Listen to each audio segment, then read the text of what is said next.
palms over the left facing the ceiling. We'll be chanting the vibrant Om 3 times before starting the session. Palms over the left facing the ceiling, spine erect, with a beautiful smile. Take a normal breath in, breathe out. Take a deep breath in and let go. For chanting Om, take a deep breath. Om. Om.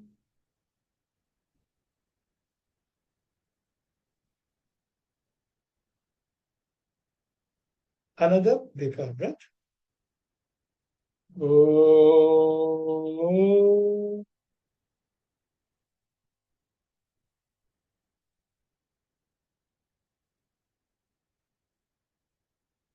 Take another deeper breath. Om. Om.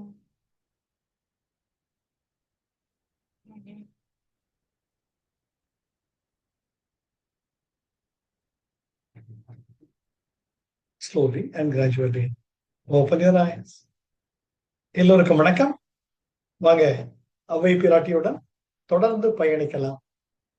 So போன செஷன்ல அங்கீர் பஞ்சு எப்படி ஒரு அக்னி தீயில் விழுந்த பஞ்சானது அடுத்த நொடி காணாமல் போய்விடுகிறதோ அதை போல நமக்குள் அந்த ஞானக்கலல் எழுப்பும் சாதனை, பூஜை, நியம நிஷ்டைகள் இதை தொடர்ந்து செய்து கொண்டு வந்தால் நமக்குள் இருக்கக்கூடிய அந்த தள்ளல், அந்த அக்னி தானாக தவக்கனல் அதிகரிக்க அதிகரிக்க அதிகரிக்க நம்முடைய சஞ்சித பிராரப்த ஆகாமிய கர்மங்கள்லாம் காணாமல் போயிடும்.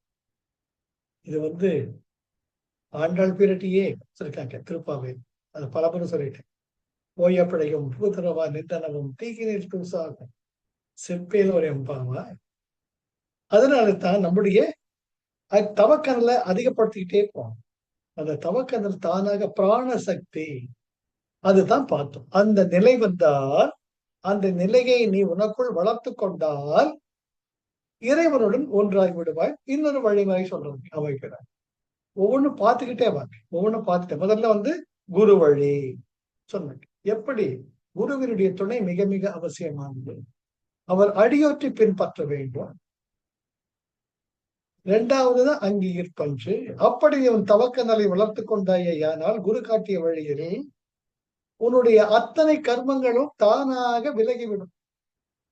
நம்ம ஒரு தீயில் அக்னியில பஞ்சு போட்டு அக்னி அக்னி பஞ்சை எரிச்சுக்கிட்டே இரு அப்படின்னு சொல்றதே கிடையாது. By virtue of its own nature, things get cleansed. That's very important.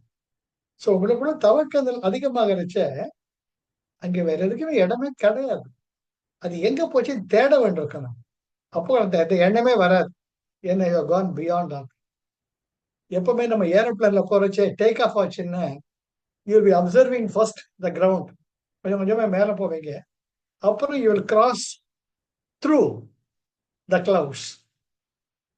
அந்த கிளவுட்ஸுக்கு மேல போயிடுத்துன்னு you see only the blue sky. கீழே எட்டி பார்த்தா கூட unless the sky is very clear, you will not be able to see anything. So you are crossing over and your state of being is entirely different. Entirely different. இந்த உலக வாழ்க்கைங்கிறது என்ன? சுய பிரகாசமாக இருக்கக்கூடிய உங்களுடைய ஆத்மா சைத்தன்யம் ஆத்மா பிளஸ் இந்த மாயாமரம், ஆணவ மனம், கர்ம மனம். அவ்வளவுதான். அந்த ஆணவ மனம், மாயாமனம், கர்ம மனம் என்கிற மேக கூட்டங்களை நீங்கள் தாண்டி சென்று விட்டீர்களான்னா நீங்கள் தான் சுயம் பிரகாசம். நாம தான் கடவுள். அதுதான் அங்கீகல் பஞ்ச். இன்றைக்கு நம்ம பார்க்க போறது மெய் அகம். மெய் என்றால் உண்மையான, அகம் என்றால் நீ இருக்கும் வீடு. நாம உண்மையானவே நமக்கு உகந்த வீடு, நாம் இருந்த வீடு, இருக்க வேண்டிய வீடு என்பது அந்த இறைவனுடைய அடிசார்ந்த நிலை. அதுதான் மெய் அகம். உள்ளம் பெருங்கோவில் ஊருடம்பு ஆலயம், வள்ளற் பிரானார்க்கு வாய் கோபுர வாசல், தெளிந்தார்க்கு ஜீவனே சிவலிங்கம் கடல புலனைந்தும் காணாமல் உனக்கு. ஆக ஜீவனே சிவலிங்கம். அந்த ஜீவன் சிவலிங்கமா மாறணும். அதுதான் அப்பொழுது நம்முடைய உடம்பே ஒரு அற்புதமான கோவிலாகி விடுகிறது. பூசலார் நாயனார் கேள்விப்பட்டிருப்பீங்க. பூசலார் நாயனார் ரொம்ப ஏழை வைதிக பிராமணன். தினம் இங்கதான் பக்கத்துல திருநென்ற ஊர் பூசலார் கோயில் இருக்கு. பூசலார் நாயனார் அவர் தினம் சுவாமிக்கு பூஜை பண்றச்ச தான் குளிச்சுட்டு அந்த தீர்த்தம் அபிஷேகத்துக்கு கொண்டு வரச்ச அவர் மனசுலயே அவர் கோவில் கட்டுவார். இந்த மாதிரி இங்க கொடிமரம் இருக்கணும், இங்க பலிபீடம் இருக்கணும், இங்க நந்தி இருக்கணும், இங்க சிவபெருமான பிரதிஷ்டை பண்ணணும் அப்படின்னு வருவார். இதுக்கு கூடவே நரசிம்ம ராஜவர்மன் என்ற பல்லவ மன்னன் மகாபலிபுரத்துல வேற ஒரு சிவன் இது கட்டிட்டு இருக்கார், கோயில் கட்டிட்டு இருக்கார் கூடவே. அப்போ எல்லா வேத விற்பனர்களும் கும்பாபிஷேகத்துக்கு டேட் குடிச்சிடுறாங்க. ராஜா இன்னைக்கு கும்பாபிஷேக டேட் நல்லா நடந்தா முடிஞ்சு காஞ்சிபுரம் கைலாசநாதர் கோவில், கைலாசநாதர் கோவிலுக்கு கும்பாபிஷேக டேட் குறிச்சிடுறாங்க. அன்னைக்கு ராத்திரி சிவபெருமான் ராஜவர்மன் கனவில் தோன்று, I am sorry, I cannot give you the date, you change it to some other day. சுவாமி எதுக்காக, எந்த காரணம், எந்த அபச்சாரம் பண்ணினாரு? இல்ல இல்ல இல்ல இல்ல, ஒரு பக்தன் அவன் திருநின்ற ஊர்ல திருவாலங்காடு பக்கத்துல இருக்கக்கூடிய திருநின்ற ஊர்ல எதுக்காக கோவில் கட்டி வச்சிருக்கான். அன்னைக்கு அவன் கும்பாபிஷேகம் பண்ண போறான், அதுதான் அட்டன் பண்ணும். உனக்கு முன்னாடி அந்த டேட் கொடுத்துட்டாங்கிற. ராஜவர்மனுக்கு என்னுடைய பரந்த சாம்ராஜ்யத்தில் எனக்கு தெரியாம யார் கோயில் கட்டிட்டு இருக்கா, அது எப்படி கட்ட முடியும் எனக்கு தெரியாம அப்படின்ற படை வீரர்களை அனுப்பித்து யாரு என்னன்னு கேட்டவர் சொல்றார். அங்க போய் விசாரிச்சா, சார் கோயிலாவது ஒண்ணு இல்ல, மண் திட்டு தான் இருக்குது, கோயில் ஒண்ணு இருக்குது, அவர் தினம் பூஜை பண்றார், அவர் பேர் என்ன, அவர் பேர் பூசலர். அப்படியா, கோயில் கட்டிட்டு இருக்காரா? இல்லையே, இருக்கக்கூடிய சின்ன கோயில் என்ன பண்ணிட்டு இருக்கார், எங்க அவர் கூப்பிடுங்க போற. என்னையா நீங்க கோயில் கட்டிட்டு இருக்க, கோவிலா? நான் ஏழை வைதிகன், வைதிக பிராமணன், நான் எங்கெங்க கோயில் கட்டுறது அப்படின்னு சொல்லி இந்த சமாச்சாரத்தை போயிட்டு சொல்றாங்க ராஜவர்மன். ராஜவர்மன் அப்படியா, இறைவனது வாக்கு பொய்க்காதே, நானே நேரில் சென்று வருகிறேன். நேர்ல வர்ற யார் அது? பூசலாருங்கிறப்ப ஒரு கூனி குறுகி பயபக்தியோடு போய் நிற்கிறார். அவர் குதிரையில கீழே இறங்கி, அவரும் மாதிரி மிகப்பெரிய மன்னன் ராஜவர்மன், அதே நேரத்தில் பணிவும் பக்தியும் நிறைந்தவர்கள். அதுதான் மகாராஜாங்க. சுவாமி நீங்க எதனா கோயில் கட்டிட்டு இருக்கீங்களா, கும்பாபிஷேக டேட் குறிச்சிட்டீங்களா? இல்லைங்களே, நான் கோயில் எதுவும் கட்டலையே. சிவபெருமான் நான் கனவில் தோன்றி சொன்னாரே, அது எப்படி பொய்க்க முடியும்? ஓ அப்படியான்றப்ப அவர் அப்படியே கதறி அழற. இந்த ஏழையினுடைய குரலுக்கு செவிசாய்க்கக்கூடிய அந்த பரம்பொருளா என்னால் தாங்க முடியவில்லை என்று விக்கி விக்கி அழற. அவரால் கண்ட்ரோல் பண்ண முடியல. ராஜவர்மன் அசந்து போயிடுறான். என்னையா இப்படி எழுதுன்னு இருக்க ஆசுவாசப்படுத்தி, சுவாமி நெருங்குவோம், நான் எதுவும் தப்பா பேசுறது என்ன ராஜான்னு நினைக்காதீங்க, நானும் சிவபக்தன் தான், என்ன நடந்தது சொல்லுங்க. அப்போ சொல்ற, தினமும் நான் இப்படி சுவாமிக்கு அபிஷேக தீர்த்தம் கொண்டு வரச்சே என் மனசுலயே ஒரு கோயில் கட்டி பார்ப்பேன். ஒருவேளை அதை அவர் ஏத்துட்டு இருந்திருக்கலாம். அப்ப ராஜவர்மன் அவரை கட்டி அணைத்துக் கொள்கிறார். இறைவன் எனக்கு கொடுத்த மிக அற்புதமான வாய்ப்பாக இதை நான் கருதுகிறேன். இன்றைக்கே தொடங்கி முதலில் உங்கள் கோவில் கும்பாபிஷேகம் தான் நடக்கும், பிறகுதான் நான் காஞ்சிபுரத்தில் கட்டிய கைலாசநாதர் கோயில் கும்பாபிஷேகம், இது என் வாக்கு அப்படின்னு சொல்லிட்டு ராஜவர்மன் பூசலா சார்பா பெரிய கோவில் திருநின்றவர்ல போய் பாரு, ரொம்ப அற்புதமா இன்றைக்கும் இருக்கு அந்த கோவில். நான் போயிருக்கேன். இந்த திருநின்றவர்ல அற்புதமான கோயில், பேர் மறந்து சுவாமியோட மூலவர் பேர் மறந்து போச்சு. அப்படி இந்த கோவில் கும்பாபிஷேகம் நடந்ததுக்கு அப்புறம் தான் கைலாசநாதர் கோவில் ராஜவர்மன் கும்பாபிஷேகம். எதுக்கு சொல்றேன்னு, மெய் அகம் இறைவன் தானே விரும்பி, இவர் இந்த பக்தனுக்கு இல்லாமல் நான் இருந்து என்ன பையன், என் சக்தி இருந்து என்ன பையன், இவனை அல்லவா நான் மதிக்க வேண்டும் என்று அந்த பரம்பொருள் சொல்லும் பொழுது, கருங்கற்களால் கட்டிய அந்த கோவிலை விட பக்தி என்னும் அற்புதமான அந்த பக்தியினுடைய உச்சத்தில் கசிந்து கசிந்து உள்ளம் கசிந்து கொள்ள உருக தன் மனதில் கோவில் கட்டி கொண்டிருந்தாரே பூசலர், அப்பேற்பட்ட மெய் அகம். கம்பேர் பண்ணி பாருங்க. ராஜவர்மன் சக்கரவர்த்தி, அவன் நெஞ்சு கோயில் கட்டுறான். இப்படின்னா 10,000 பேர் நிற்பாங்க. ஆனால் சிவபெருமான் அதற்கு முதலிடம் கொடுக்காமல், முதன்மை தராமல், பூசலருடைய எண்ணத்திற்கு, உணர்ச்சிகள், அதனால்தான் இறைவன் உணர்வின் பாலன். உணர்வின் பார்ப்பட்டது தான் இறைவனை. காதலாகி கசிந்து கண்ணீர் மல்கி ஓதுவார் தம்மை நன்னறி குவிப்பது வேதம் 4 மெய்ப்பொருளாவது நாதன் நாமம் நமச்சிவாய். அந்த பக்தின்னு வேணும், பக்தின்னு வேணும். அதுதான் அடிப்படை, வீரிடத்திற்கே அடிப்படை. அது போல அவ்வை பிராட்டி சொல்றாங்க, எப்படி உன்னுடைய மெய், உன்னுடைய உடலை கோவிலாக மாற்ற நீ என்ன செய்ய வேண்டும்? அதுதான் மெய் அகம். இப்ப நம்ம முதல் குறள். மெய் அகத்தின் உள்ளே விளங்கும் சுடர் நோக்கில் கை அகத்தின் நெல்லிக்கனி.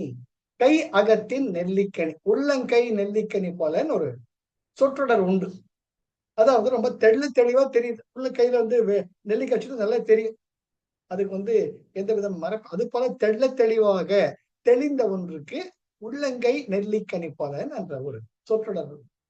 அது போல இறைமை உனக்குள், உன்னுடைய உடலை கோவிலாக வைத்துக் கொள்ளும், அந்த கோவிலில் குடிபுகுவான் என்று சொல்வதற்கு எந்த விதமான ஐயம் இல்லை.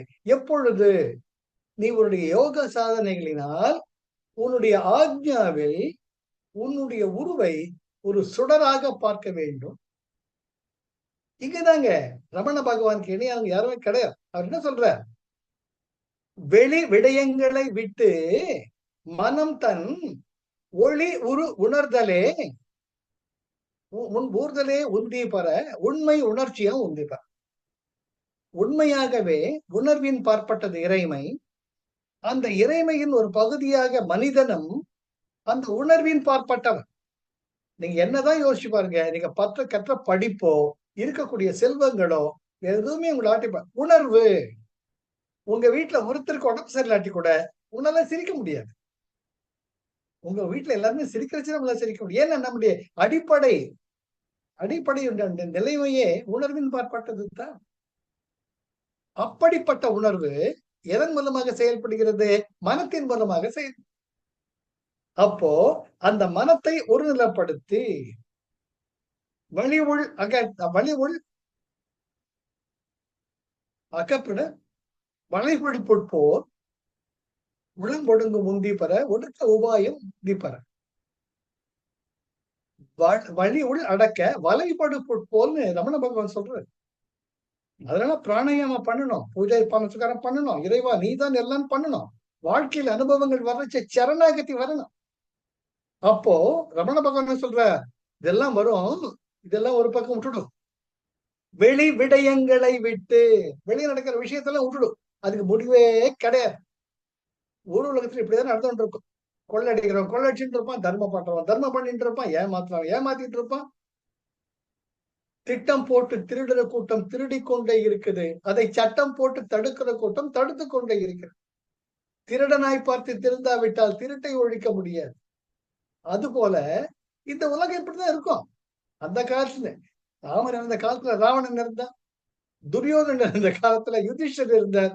இது இப்படித்தான் தொடரும். அதனால ரமண பகவான் சொல்றார், வெளி விடயங்களை விஷயங்களை விட்டு மனம் தன் ஒளி ஊறு, அதுதான் இங்க சுடர் நோக்கில் நமக்குள்ள அந்த ஜோதி ஸ்வரூபமாக இருக்கக்கூடிய ஆத்மன். ரமண பகவான் என்ன சொல்றார், உங்களுடைய மார்பின் நடுவில் இருந்து வலது புறம் 2 விரற்கடையில் உன்னுடைய ஆன்ம குகை இருக்கிறதுக்கு ரமண பகவான் சொல்லியிருக்கார். உங்களுடைய மார்பினுடைய வலது புறம் 2 விரற்கடை அளவில் உன்னுடைய ஆன்ம குகை இருக்கிறது. இடது பக்கம் இருக்கிறது உன்னுடைய பருவுடலான இதயம். அங்கே நீ உற்று நோக்கினால் உன்னுடைய ஒளி உருவை பார்க்கலாம் ரமண பகவான் சொல்ற. ஆனா எல்லா சத்குருக்களும் சொல்றது திரிவேணி சங்கமம். உன்னுடைய ஆக்ஞாவில் நீ நிம்மதியா அங்க பார்த்துட்டே இருந்த மூச்சை கவனிச்சேன்னா, இடக்கலை பிங்கலை சுஷும்னா அங்க உன்னுடைய ஆன்ம தரிசனம் கிடைக்கும் அப்படின்ட்டு எல்லா சத்குருக்களும் சொல்றாங்க. அது போல ஆக அதே தான் ரமண பகவான் சொல்லத்தான் தன் ஒளி ஊறு. ஒளிமயமாக இருக்கக்கூடிய உன்னுடைய சூட்சும உடல், அந்த நிலை உனக்கு ஆக்ஞாவில் இருக்கிறது. வெளி விடயங்களை விட்டு மனம் தன் ஒளி ஊர்தலே உந்தி பெற, உண்மை உணர்ச்சியா உந்தி பெற. அதுதான் உண்மையான உணர்ச்சி, அதுதான் நீ. மத்த உணர்ச்சி எல்லாம் வேண்டாது அப்படின்னு நான் சொல்லல, ரமண பகவான் அதான் அமைப்பு சொல்றாங்க. மெய் அகத்தின் உள்ளே விளங்கும் சுடர் நோக்கில் கையகத்தின் நெல்லிக்கனி.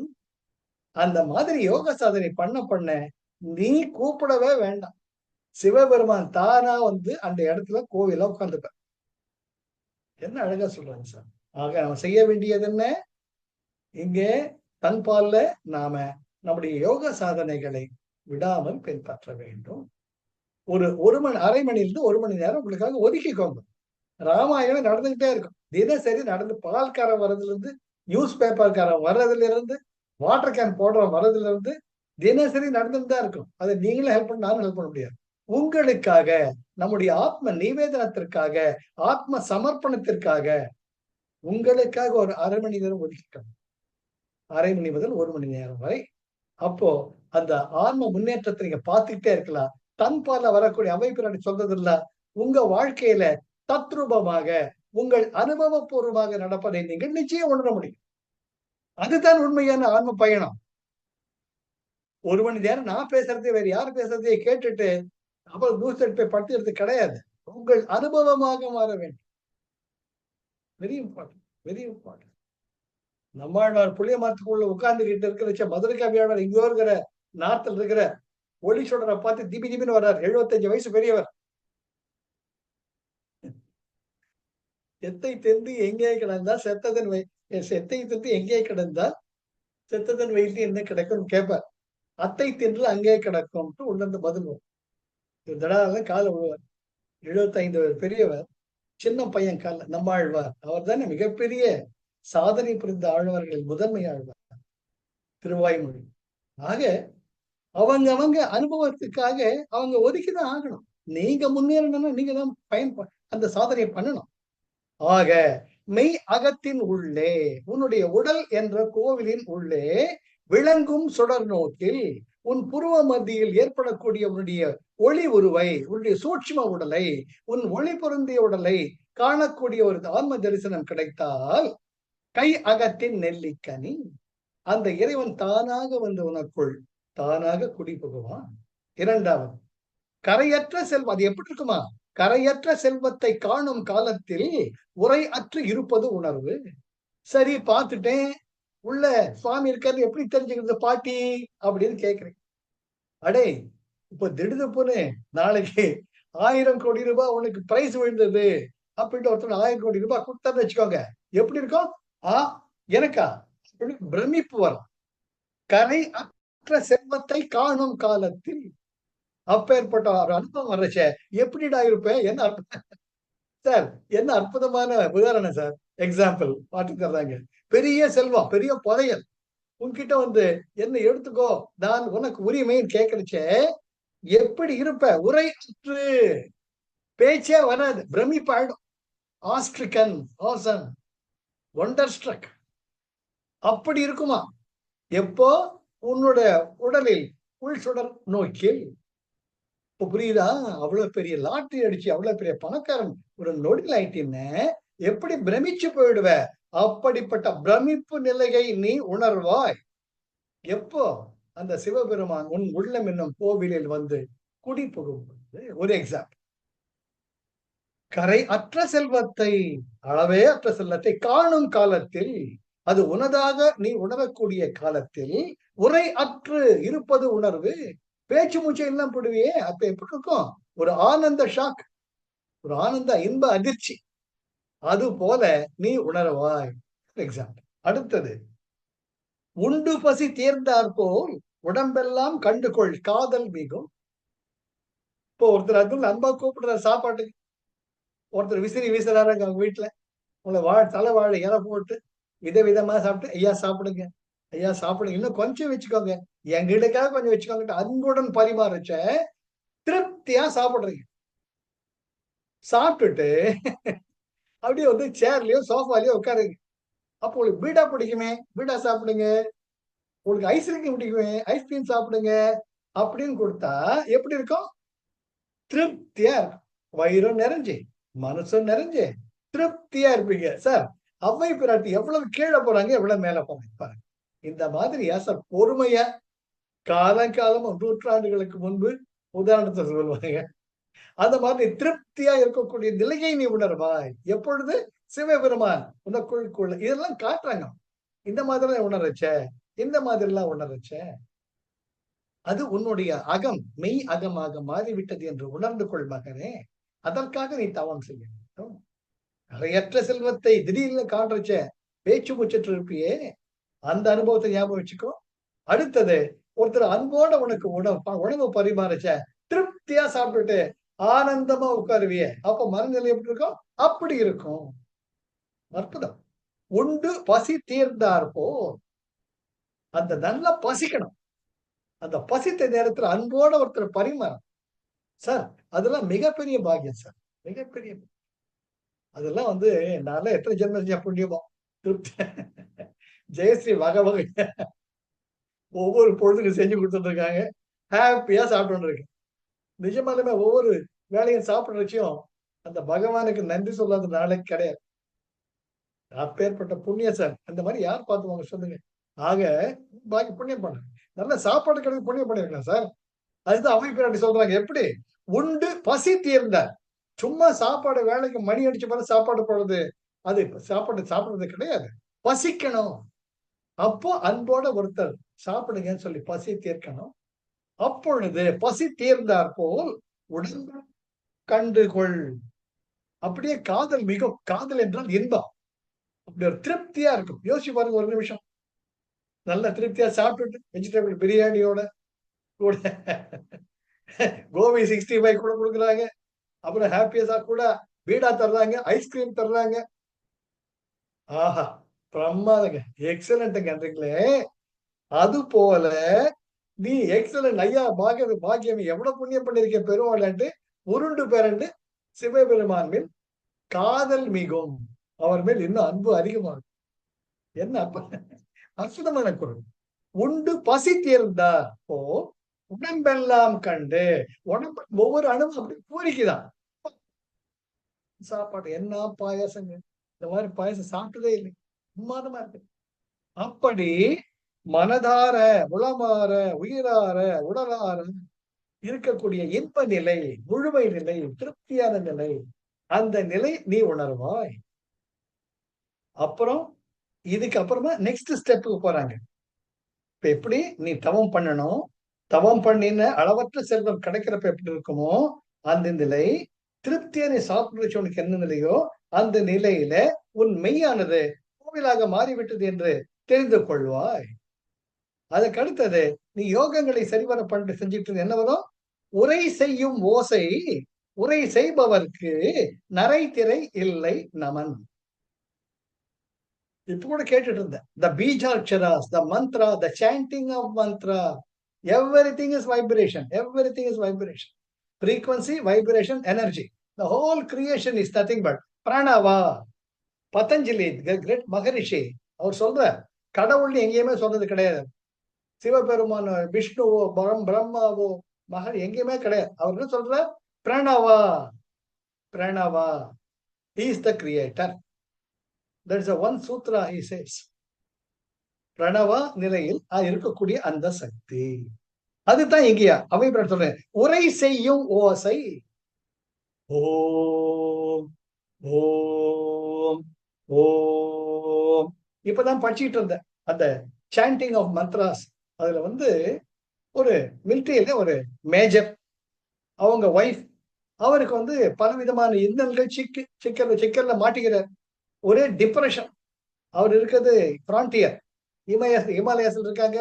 இந்த அம்மா இருக்கிறது பம்பாயில. இந்த அம்மா ஒரு யோகா டீச்சர். அவர் ஒவ்வொரு 2-3 மாசமா டிப்ரெஷன், சரியா சாப்பிடறதில்ல, தூங்குறதில்ல, வேலைக்கு போனதில்ல, எனக்கு ஒண்ணுமே தெரியறது இல்ல அப்படின்றப்ப அவர் ஆன்டி யோகா, எந்த யோகாவை பத்தி கிட்ட பேசாத, மூச்சு விடாதன்ட்டு பேசக்கூடிய ஒருத்தர், பேர் வேண்டாம். இந்த அம்மா சொல்றாங்க, நான் சொல்றது எனக்காகவாவது செய்யுங்களேன். நம்ம கெஞ்சிடும் இல்ல, கிரியா எனக்காக பண்ணிடான்ட்டு. அது போல சொல்றாங்க. சரி சொல்லு, நான் என்ன பண்ணணும்? ஒண்ணும் பண்ண வேண்டாம். ஒரு ஜெபமாலை வச்சுக்கோங்க. ஓம்ன்ட்டு 108 முறை ஒரு நாளைக்கு சொல்லுங்க. சொன்னா போயிடுமா? நீ சொல்ற நம்பணுமா நானு? நீங்க நம்ப வேண்டாம். செஞ்சு தான் பாருங்களேன். சரி செய்கிறேன். அப்படின்னுட்டு YouTubeல போய் பாருங்க. இப்பதான் நான் ஜெயசங்கரோட பேசிட்டு இருந்தேன். அவர் செஞ்ச 3 வாரத்துல அவருக்குள்ள சந்தோஷம் தானா பொங்கி வந்து, எதுக்காக டிப்ரஷன்ல இருந்தன்னு மறந்துட்டாரு அவர். தன்னுடைய வைஃப்க்கு உனக்கு நன்றி சொல்ல எனக்கு வார்த்தைகளே கிடையாது. நீ தான் என் தெய்வம். நீ என்ன யோகா செஞ்சா சொன்னாலும் நான் செய்யறேன்ட்டு, அன்னிலிருந்து he has become a very sincere student. அந்த அம்மா பேரு ஸ்லோகா. YouTubeல போய் பாருங்க. SLLOKA and that yoga teacher's name. She has given so many that YouTube iPods based on the yoga, the chanting of mantras. ரொம்ப அழகா இருக்கும். அதே போல ஆச்சாரிய உதயா அப்படின்ட்டு ஆதித்ய உதயா அப்படின்ட்டு ஒருத்தர் அவரும் நான் அழகு பண்றாரு. ஆக அவ்வை பின்னாடி சொல்றாங்க, உரை செய்யும் ஓசை. உரை நீ சொல்ற சாண்டிங் மந்த்ராஸ், ஓசை sound is the basic vibrations. That is a cymatics. Cymatics. By cymatics, you can create the world. You can create a life. உரை செய்பவர்க்கு மறக்காம நீ வந்து மந்த்ரா சாண்டிங் பண்ணிட்டு இருந்தீங்கன்னா நரை திரை இல்லை நான். நீ எப்பொழுதும் இளமை உணர்வுடன் இருப்பாய். You will be always young. இந்த உடம்புக்கு வயதாகலாம், உன்னுடைய உள்ளம் என்றைக்குமே இளமையுடன் இருக்கும். இல்லை நமன், உன்னை யமபெருமான் யமதர்மராஜன் அவ்வளவு சீக்கிரம் பக்கத்துல வரமாட்டான், தூரவே இருப்ப அப்படின்ட்டு ஒரு அஷூரன்ஸ் தர்றாங்க. ஆக அவ்வை பிராட்டி gives importance for the chanting of mantras, Vishnu Sahasranamam, Lalitha Sahasranamam, Bhagavad Gita chanting, Kanda Sashti Kavacham, எவ்வளவு இருக்குங்க, எவ்வளவு இருக்குங்க. ஏதோ ஒன்று சொல்லிக்கிட்டே இருங்க. அப்புறம் பாருங்க நடக்கிறது. அப்புறமா அடுத்தது இல்லை நம்ம சொல்லிட்டாங்க. உன்கிட்ட பர்மிஷன் வாங்கிக்கலாம் யம பெருமானே, போலாம் வரீங்களா? உங்களுக்கு 80 வயசு ஆகுது, இதுக்கு மேல என்னங்க வாங்க போலாம்டா.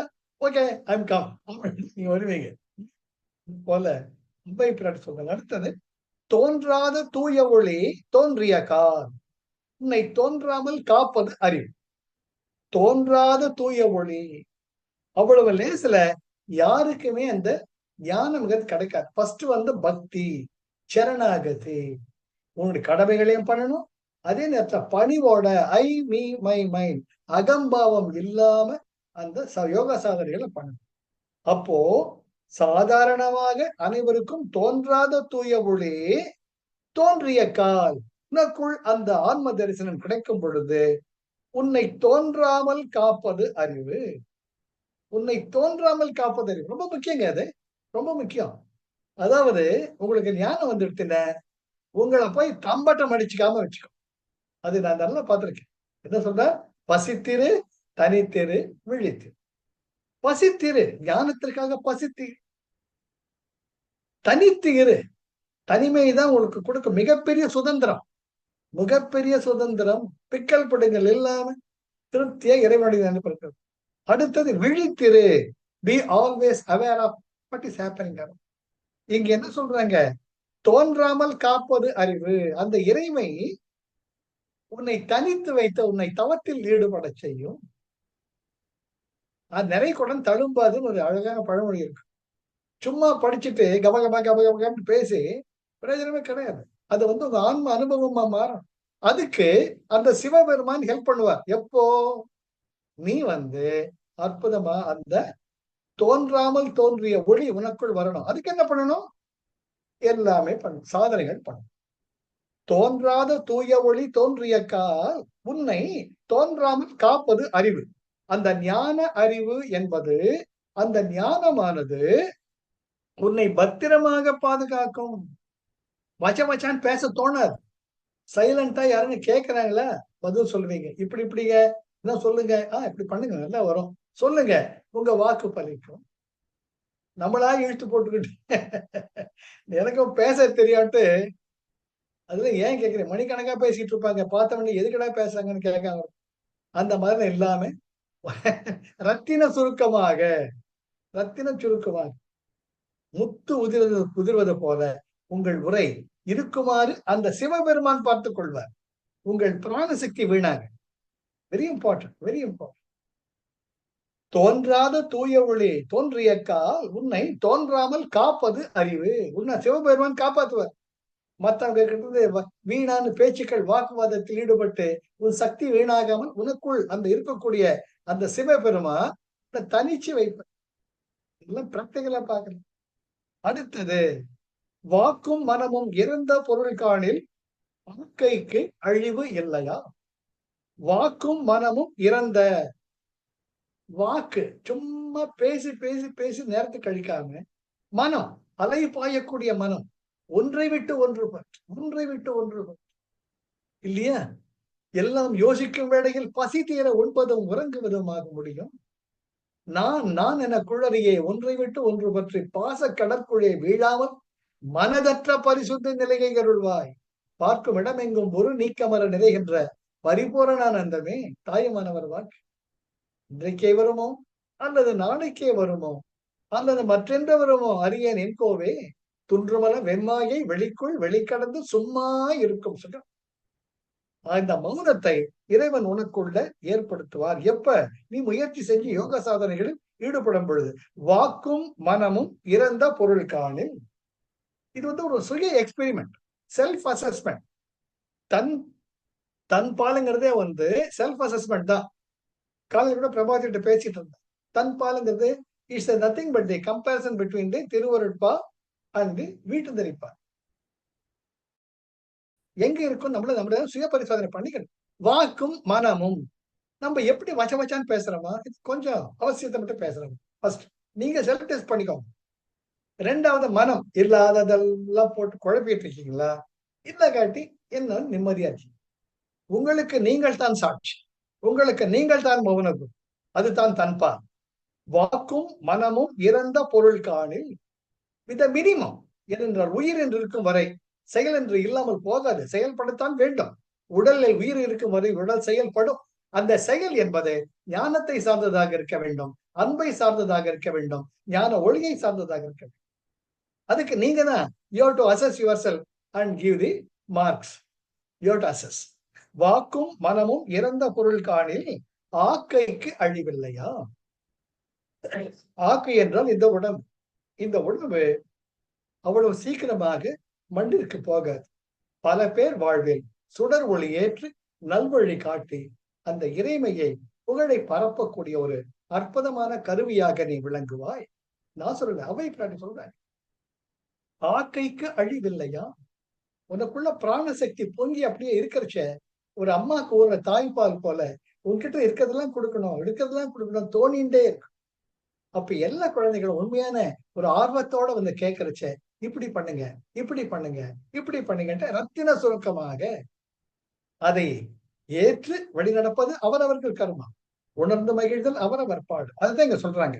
வாக்கும் மனமும் இறந்த பொருள் காணில். உனக்குள்ள அந்த நிலை ஏற்பட்டு விட்டது என்று உன்னுடைய மௌன குரு சொல்லும் பொழுது, உன்னுடைய மனசாட்சி சொல்லும் பொழுது, ஆக்கைக்கு அழிவில்லையா? இந்த உடம்பு அவசியம். உடம்பாரழியின் உயிரார் அழிவர். திடம்படும் மெஞ்ஞானம் சேரவும் மாட்டார். திடம்படும் மெஞ்ஞானம் சேரவும் வேண்டி உடம்பை வளர்த்தேன் உயிர் வளர்த்தேனே. உடம்பு என்ற கருவி மிக மிக முக்கியம். நான் வீணையை வாசிக்கிறேன்ட்டு வீணை மியூசிக் கேட்டுட்டு பிரயோஜனம் இல்லை. வீணை எடுத்து வாசிக்கணும், அதுக்கு வீணை வேணும்.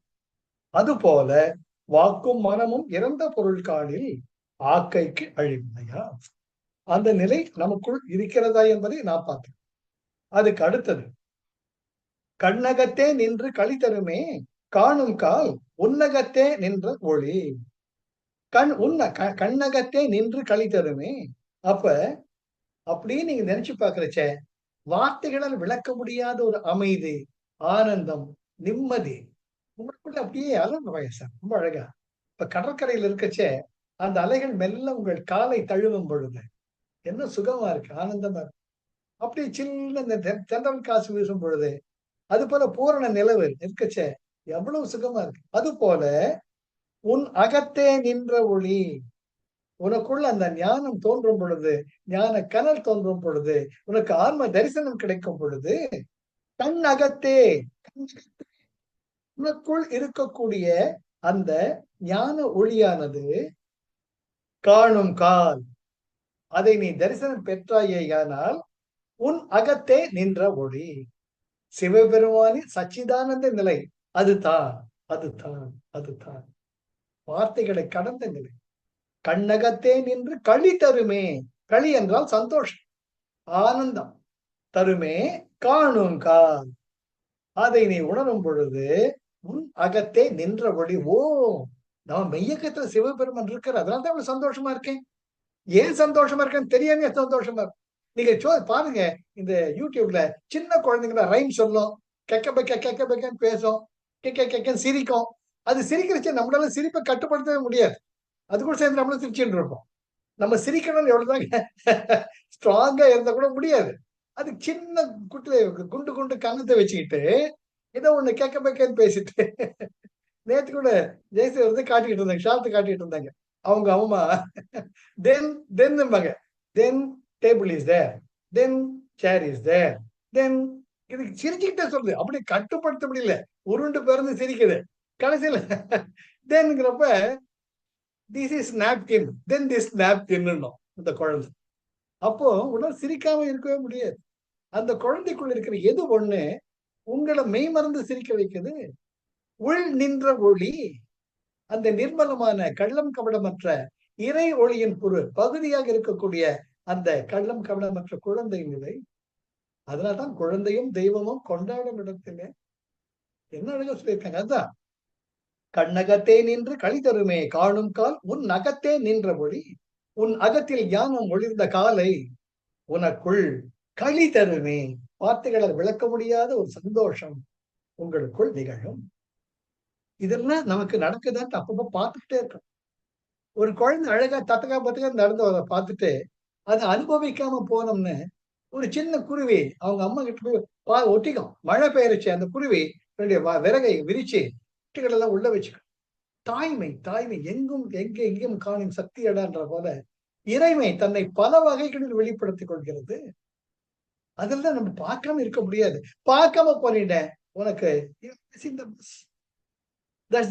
எனிவே, அடுத்தது ஆனந்தமான அருளை அறிந்த பின் தான் அந்தமாகும் அவர்க்கு, தான் அந்தமாகும் அவர்க்கு. ஆனந்தமான அருளை அறிந்த பின் அந்த வார்த்தைகளால் விளக்க முடியாத ஒரு திருப்தி, சந்தோஷம், ஆனந்தம் தானாக ஊறும் பொழுது தான் அந்தமாகும் அவர்க்கு. அதுதான் உன்னுடைய முடிவான நிலை. அதுக்கு மேல ஒண்ணுமே கிடையாது. நான் சொல்லல, அமைப்பினடி சொல்றாங்க.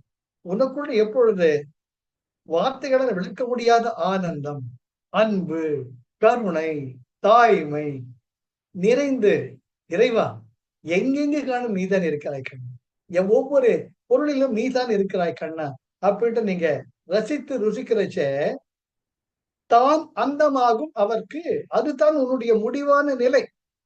நீ இருப்பது தான் சச்சிதானந்த நிலை, அதற்கு மேல ஒண்ணுமே கிடையாது அப்படின்ட்டு அவ்வை பிராட்டி தான் அந்தமாகும். இத இன்னொரு மாதிரி தான்ங்கிறது அந்த அகம்பாவம் அற்ற நிலை, தான் அந்தம் ஆகிவிட்ட நிலை. அங்க நீ இல்லை, இறைவனுடன் ஒன்று கலந்து விட்டாய். தான் அந்தமாகும் நிலை. அதுக்கு அடுத்தது மறவாமல் காணும் வகை உணர்வார்க்கு இரவாது இருக்கலும் ஆம். மறவாது காணும் வகை உணர்வார்க்கு, எப்பவுமே மறவாது இறைவா இறைவா இறைவா, ஒவ்வொன்றுமே உங்களுடைய எண்ணங்கள், வார்த்தைகள், செயல்கள், இறைவா இது நீ கொடுத்தது, இறைவா நீ தந்தது, இறைவா இது உன்னால் நடக்கும், இறைவா இதை நீ அல்லவா தந்திருக்கிறாய் என்று அந்த நன்றி பெருக்கில் gratitude gratitude count on your blessings always. இப்ப சாப்பிட்டது கடவுளே இந்த உணவு கொடுத்திருக்கேன், நன்றி அப்பா, மிகவும் நன்றி. அதுதான் எனக்கு ரொம்ப பிடிக்கும். ஏசப்பா இன்றைக்கு உடமை நீ கொடுத்து விட்டாய், ஏசப்பா உனக்கு நன்றி கூற வார்த்தைகள் இல்லை. அந்த கிறிஸ்டியானிட்டியில நான் பார்த்தேன், என்ன எல்லாமே அட்டென்ட் பண்ணுவேன். கல்யாணத்துக்கு சரி, அவங்க இறந்தாலும் சரி, always they'll be thankful to the Jesus. அது நான் ரொம்ப அப்சர்வ் பண்ணிருக்கேன். நம்முடைய மந்திரங்களை தான் சொல்லும். நம்முடைய மந்திரங்கள்லாம் பாத்தீங்கன்னா அந்திம கிரியையில இந்த இகவாழ்வை முடிச்சுட்டீங்க, இதை மட்டும் ஒளியை நோக்கி போங்க, ஒளியை நோக்கி போங்கன்னு எல்லாமே இருக்கும். ஆக எந்த ஒரு நிலையிலும் நான் அந்த இறைமையை தான் சேர்த்துக்கிறோம். நம்முடைய அறிவிற்கு அப்பாற்பட்ட அந்த இறைமையை நாம் எப்பொழுதையும் தலைவணங்கி ஏற்றுக்கொள்கிறோம். அதனால்தான் சார் நிம்மதி இருக்கு. அதனால்தான் ஆனந்தமா இருக்கு. அது உங்க அனுபவமா மாறணும். மறவாமல் காணும் வகை உணர்வார்க்கு அந்த வழியை மட்டும் நீ தெரிஞ்சுக்கிட்டீன்னு இரவாது இருக்கலும் இந்த உடல் அழிந்து விடும், ஆனால் நீ நித்தியமாக இருப்பாய். இதற்கு பல உதாரணங்கள் இருக்கு. பல பல உதாரணங்கள். மகேஷர்நாத் பாபாஜியே ஸ்ரீ இமாயம் வசிஷ்டர் குகை பக்கத்துல அவரே குழி தோண்ட சொல்லுவார். மகேஸ்வர் பாபா, குழி தோண்டு, 4 அடிக்கு 3 அடி குழி தோண்டு. எதுக்கு சுவாமி? நான் இன்னையோட கடைசி போக போறேன். ஐயோ முடியாது, என்னால சண்டை போடுவேன். சொல்றதே செய். எனக்குள்ள இருக்கக்கூடிய 50% சக்தியை உனக்கு இப்ப கொடுத்துட்டு இருக்கேன். இதனால் இந்த உலகம் பயனடையும். 50% of his energy he just gives to the Sri on the day. இவர் அழுதுகிட்டே குழி நோண்டுவார், குழி வெட்டுவார், குழி உட்காந்துப்பார், மண்ணை தள்ளுவார். மண்ணை தள்ளுனே அப்படியே லபோ திவரிஷ் அழுவாரு. எல்லாம் முடிஞ்சு போச்சு. சரிட்டு இவர் அழுதுகிட்டே, சரி குரு சொன்ன மாதிரி நம்ம சென்னைக்கு போகணும், சென்னைக்கு போய் ஜேகே ஆண்ட நம்ம சர்வீஸ் பண்ணணும்னு சொல்லியிருக்காரு அப்படின்ட்டு வருவார். பம்பாயில தங்குற, பம்பாயில தாஜ் கொடமேண்டல்ல ஒரு விசேஷம் இவங்க அட்டென்ட் பண்ண போற.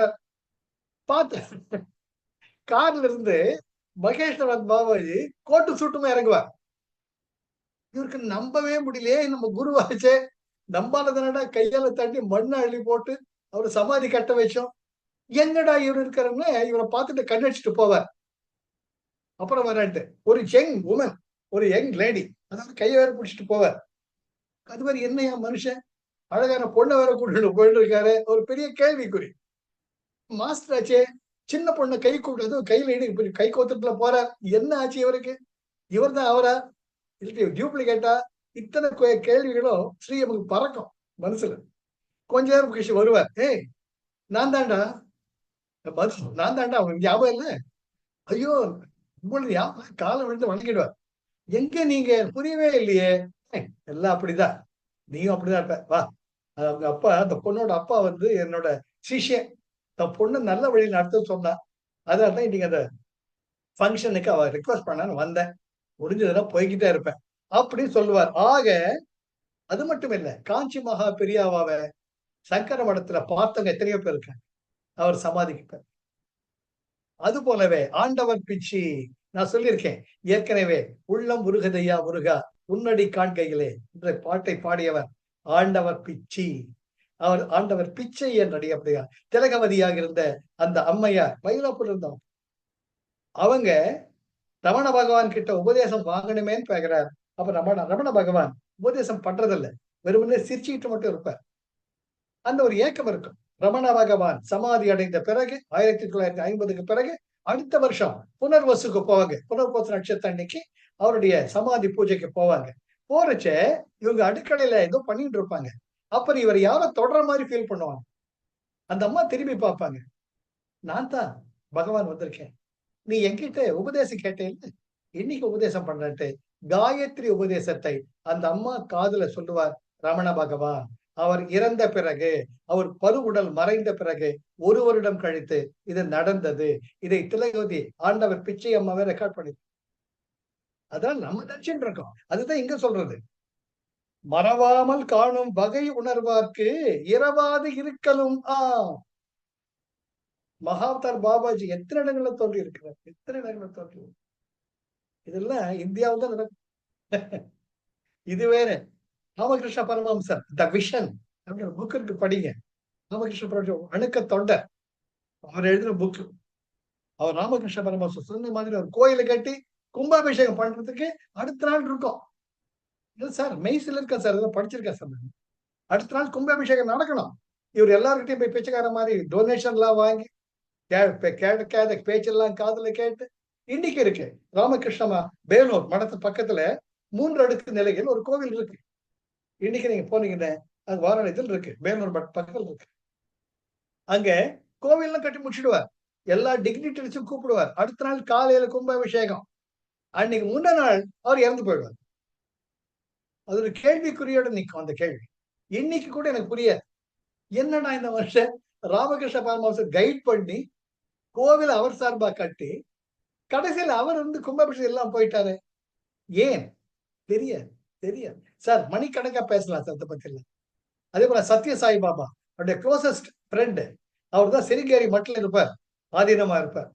அப்போ இவர் ஒரு இது சாமுண்டி யாகம் பண்ணணும் புட்டபர்த்தியில. அப்போ என் ஃப்ரெண்டு தான் வரணும், அவன் கூப்பிடும்பார். போய் இவங்க எல்லாம் போய் கூப்பிடுறச்ச, இதப்பா நான் வெத்தலை போட்டுப்பேன், இருந்தாலும் துப்பாம இருக்க முடியாது, நான் அங்க யாகம் எல்லாம் பண்ணினேன், என்னாலாம் முடியாது. போய் ஏன்னா 2 பேரும் கிளாஸ்மேட்ஸ். புட்டபர்த்தி சாய்பாபாவும் அவர் பேர் நான் சொல்றேன், அவர் சிருங்கேரி பீடாதிபதியா இருந்தார். ஆனா நான் சொன்னேன்னு சொல்லு, அவருக்கு எல்லாம் ஏற்பட்டு நான் பார்த்து பண்றேன்னு சொல்றேன். அவர் போய் எல்லாரையும் கூட்டச்சு அவர் வருவார். அவர் சார்பாக புட்டபர்த்தியில சாய்பாபா சன்னிதியில யஜ்ஞம் நடத்துவார். சாமுண்டி யாகம் அவர் அழகா பண்ணுவார்.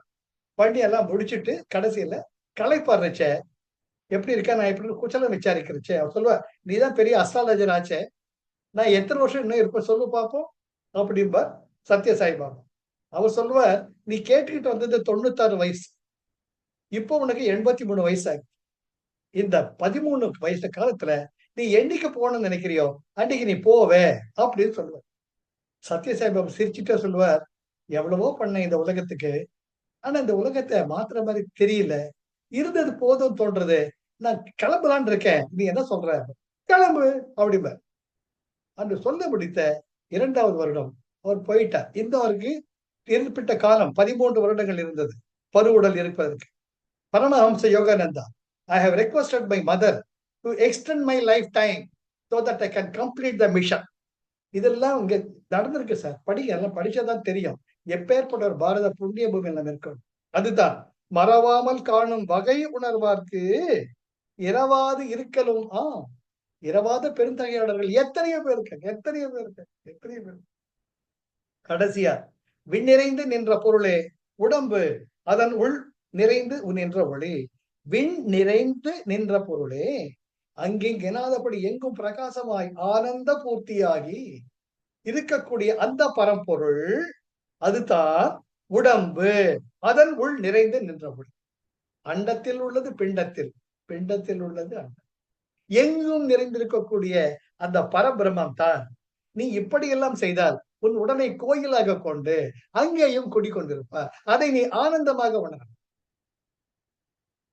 ஆக இந்த உடலை தான் எப்படி விண் நிறைந்து நின்ற பொருள், விண் நிறைந்து எங்கும் பிரகாசமாக இருக்கக்கூடிய அந்த ஒரு பரம்பொருள் உடம்பு, அதன் உள் நிறைந்து உன் உடம்புல முழுமையா இருந்து, உனக்கு கோயிலில் இருக்கக்கூடிய கர்ப்ப கிரகமா உன்னுடைய இதய கருவறையில் இருந்து நின்ற ஒளி உனக்குள்ளது அற்புதமாக ஆத்ம தரிசனமாக உன்னுள் ஒன்று கலந்திருக்கும். ஆக இதெல்லாம் உன்னால சாத்தியம்டா, சாத்தியம். அதெல்லாம் ஒழுங்க மரியாதையா உன்னுடைய எல்லா தவங்களையும் பண்ணிக்கிட்டே இரு. உன்னுடைய நியம நிஷ்டைகள், பூஜை புனஸ்காரங்கள், தர்ம வழி நின்று மற்றவர்கள் நல்லது செஞ்சு நீ யார் என்ற கேள்வியுடனே யோக நிலையில் நின்றால் இது எல்லாம் உனக்கு நடக்கும். இதை நீயே அனுபவிப்பாய். நீ அனுபவிக்கிறத பார்த்துக்கிட்டே வா. இதைத்தான் தன் பால் நீ அதை உணரணும். நான் உணர்ந்ததை உனக்கு சொன்னேன். இன்று இப்படியெல்லாம் இருந்தால் நீயும் உணர்வாயிட்டு அவி பிராட்டி மூத்தாய்ப்புடன் இந்த மெய் அகம், இந்த உள்ளம் என்ற கோவில் உள்ளது என்று முடிக்கிறாங்க. ரொம்ப அழகான அற்புதமான அவ்வை ஞான குரலுக்கு இணையான எதுவுமே கிடையாது. வாய்ப்புக்கு நன்றி, உடன் பயணித்தமைக்கு நன்றி. தொடர்ந்து பயணிக்கலாம். அற்புதம். அடுத்தது கண்ணாடி. என்ன அழகா தலைப்பு கொடுக்குறாங்க அவ்வை பிராட்டி. கண்ணாடி வெரி சிம்பிள். கண்ணாடியில பாத்துக்கிட்டா நீங்க தான் தெரிவிங்க. அதுதான் அடுத்த அதிகாரம். அந்த அடுத்த அதிகாரத்தை புதன்கிழமை பார்க்கலாம். Thank you Arun. Thank you for the opportunity. Thank you sir. Islam, life is Joy, life is enthusiasm. ஆனந்தமா இருங்க, சந்தோஷமா இருங்க. நாம தான் கடவுள். அந்த கடவுள் நிறைந்திருக்கக்கூடிய கோயிலாக மாற்றுவது தான் நம்முடைய மனித பிறவியின் ஒரே லட்சியம். அந்த லட்சியத்தை நோக்கி நாம் பயணிக்க வேண்டும். நமக்கு நாமே சாட்சி. Thank you. Jai Gurudev. Thank you sir. Jai Gurudeva. Jai Gurudev.